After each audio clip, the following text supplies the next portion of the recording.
Assalamualaikum warahmatullahi wabarakatuh. Kali ini saya akan memaparkan materi mata kuliah Sistem Informasi Akuntansi yang berjudul Metode Pengembangan Sistem Informasi. Metodologi pengembangan sistem. Metodologi pengembangan sistem adalah langkah-langkah yang dilalui analis sistem dalam mengembangkan sistem informasi. Pengembangan sistem akuntansi dilaksanakan melalui 3 tahap utama. Yang pertama ada analisis sistem, desain sistem, serta implementasi sistem.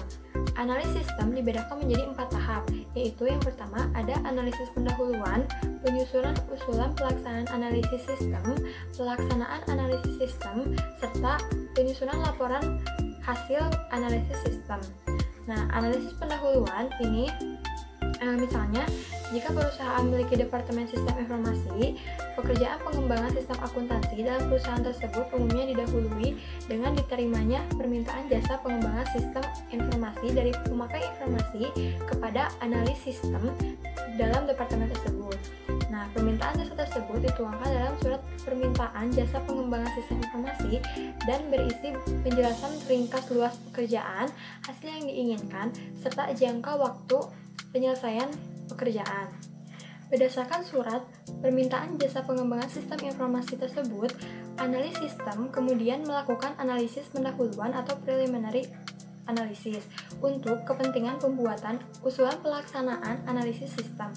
Nah, dalam analisis pendahuluan ini, analis sistem mengumpulkan informasi untuk memperoleh gambaran secara menyeluruh mengenai perusahaan kliennya.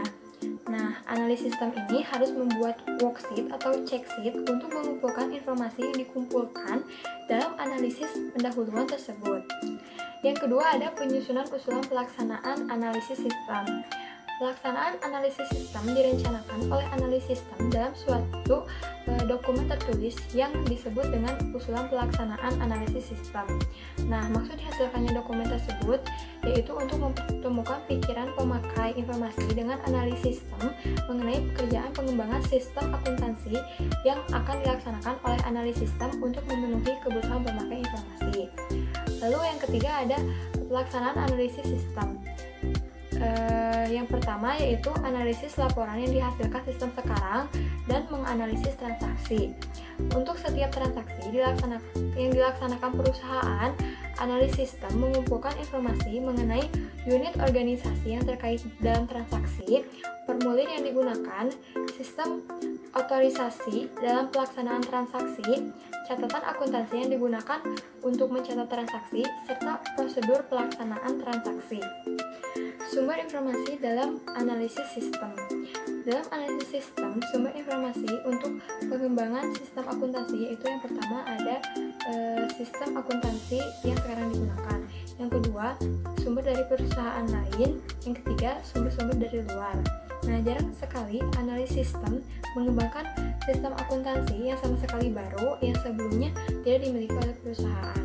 Yang sering terjadi justru analis sistem mengembangkan sistem baru untuk menghentikan atau untuk memperluas sistem akuntansi yang sekarang digunakan oleh perusahaan. Adapun manfaat utama dilakukannya analisis terhadap sistem akuntansi lama yaitu untuk efektivitas sistem akuntansi yang sekarang digunakan, ide rancangan, identifikasi sumber daya, pengetahuan konversi, titik awal yang sama dalam menuju ke perubahan baru. Ada penyusunan hasil analisis sistem. Hasil akhir proses analisis sistem disajikan oleh analis sistem dalam suatu laporan yang disebut dengan laporan hasil analisis sistem. Laporan ini merupakan dokumen tertulis yang dibuat oleh analis sistem untuk diserahkan kepada pemakai informasi.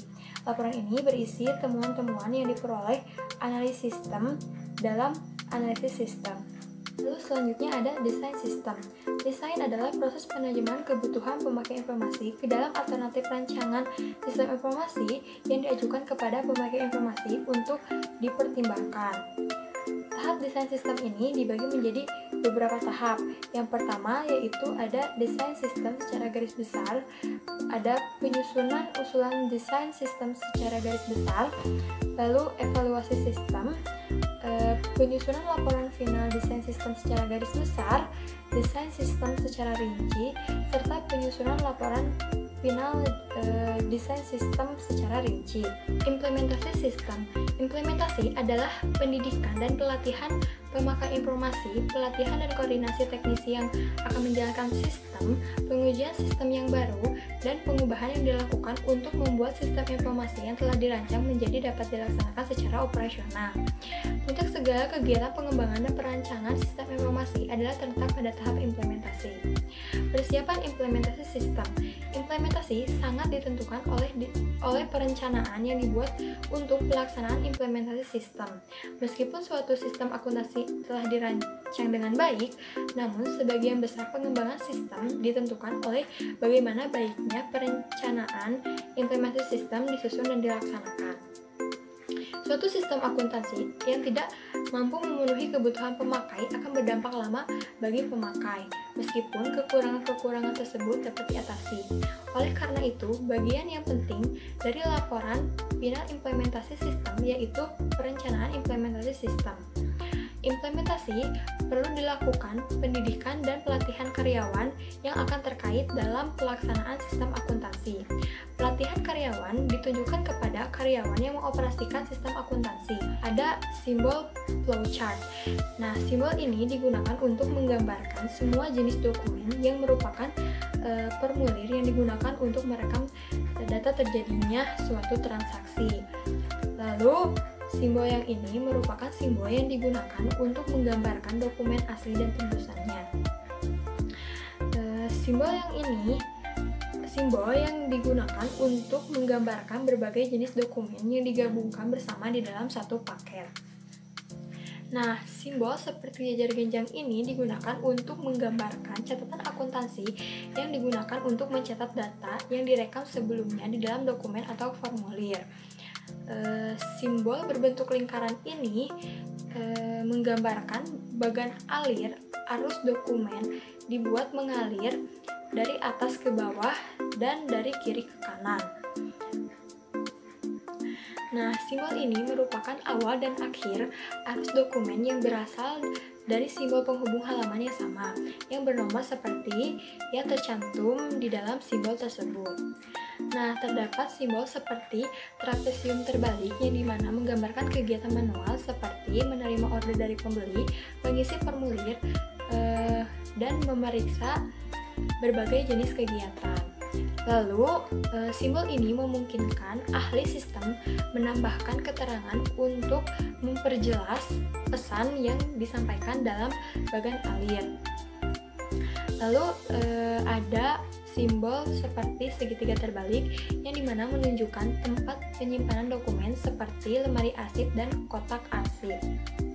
Nah, terdapat simbol segitiga yang dimana menggambarkan arsip permanen yang merupakan tempat penyimpanan dokumen yang tidak akan diproses lagi dalam sistem akuntansi yang bersangkutan. Lalu ada simbol persegi panjang, di mana simbol ini menggambarkan pengolahan data dengan komputer secara online. Sekian pemaparan materi dari saya. Mohon maaf apabila ada kesalahan. Wabillahi taufiq wal hidayah. Wassalamualaikum warahmatullahi wabarakatuh.